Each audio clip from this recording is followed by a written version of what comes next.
Hello everyone, Miss Carrie here from Miss Carrie's Creations. Today I'm going to share a masculine layout with you.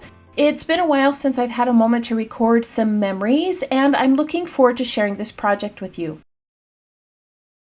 I'm going to be documenting these photos of my sons duck hunting along the river. I don't have many photos like this of my boys because I don't go hunting with them, and men don't always think about the mom at home who might want to scrapbook their memories.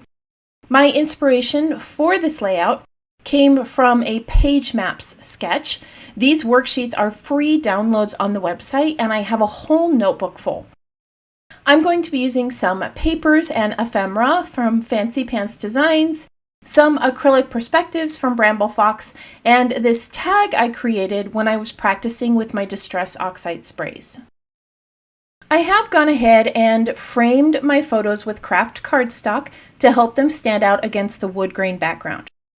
These photos consist of yellowing fall reeds by the river, a bit of blue from the sky, and photos of my boys in their hunting gear. I want to make sure that I draw your eyes to the boys in the photos. So I've chosen a neutral toned wood grain background with some bits of blue patterned paper. I'm keeping everything on this layout to a minimum. When you have busy photos like this where the subject is small or hidden, you don't want to distract from the focus of the layout, which is the photos and the memories. As much as you want to bring in all the fun papers and ephemera to a page, the purpose of scrapbooking is to record a memory. When people look at your layout, you want them to see those photos right away and admire the pretty things after the fact.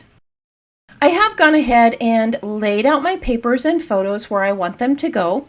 I tore the edges of the pattern paper and added some ink to bring some more brown tones and soften and distress those bright blues. The larger tag I created is going to go below the photo, but it does need another layer behind it, so I went ahead and grabbed another tag. I'm adding a little bit of aging and color to this tag with some ink in the background.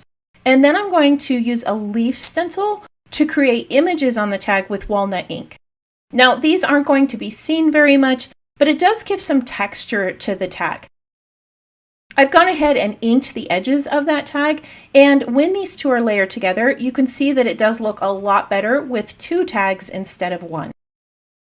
Before I add more to the page, I want to lighten up that upper left corner.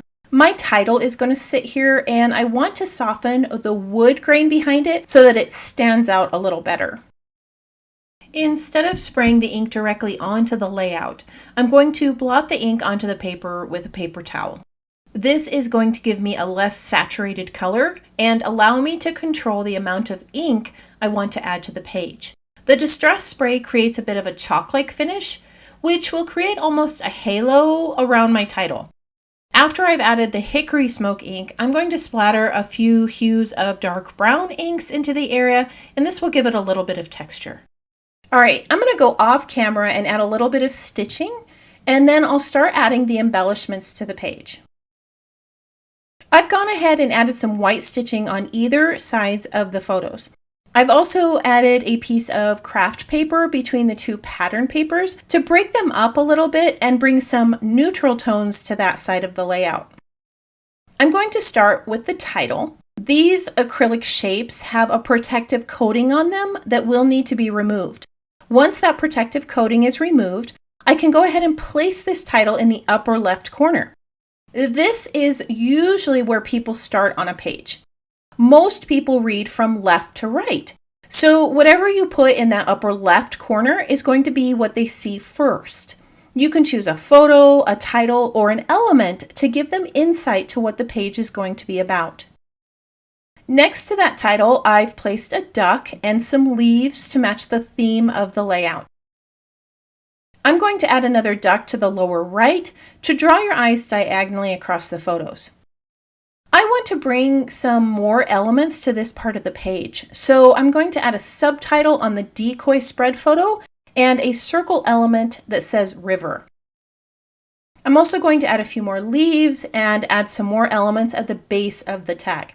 I'm going to be adding some journaling to this tag, so I want to make sure that I leave room for it. I have discovered that the best way to adhere these perspective shapes is with glue dots. These adhere well to the acrylic, and you don't have to wait for them to dry. Adding that bit of Distress Oxide spray here in the corner really helped to highlight that title, and I like the softness that it brings to the page. With so many vertical elements, I did need to bring in a few items that were horizontal. Both phrases bring horizontal lines to that page, and the river element brings some black from the main title to this side of the layout. I'm going to move some of the leaves around a little bit because I feel like the orange one needs to be placed at the base of the page. It holds quite a bit of weight, and it's going to fit better at the tip of the diagonal that I created across the page. I've gone ahead and placed the duck so it overlapped the photo a bit because I want the tail to work like an arrow pointing to my son hidden in the reeds. I did leave some of the stitching off this tag because I knew I would be tucking leaves underneath. As soon as all the elements are in place and I add some journaling here, I'll finish adding the stitching. I decided that I needed to bring another circular element to the page, and I discovered this adhesive brad in my collection that says Big River. I like the way that it matches the other river element, and it speaks to the large river my boys hunt at every season. Now I'm going to add a few brown dots to highlight the title and bring this all together. All I have left to do is add my journaling, and this layout's done. So off camera, I went ahead and added my journaling, and as you can see, I did make a few changes to the page.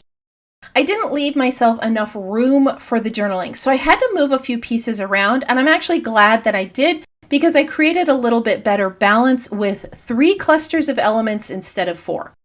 The duck and the leaves were moved to the left of the photo, and that duck is still pointing to my son.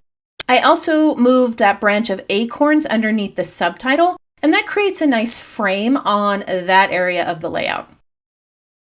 This layout represents memories my boys will have for years to come. I know that there will be a day that their lives become too busy to spend time together near the river. These are moments that I treasure, and I'm grateful to my husband for capturing a few photos of their time together. I hope that you enjoyed today's scrapbook project and were inspired to try something new. If you have any questions about the project or the supplies I used today, feel free to post those in the comments below. I hope that you have a wonderful week, and I can't wait to see what you create.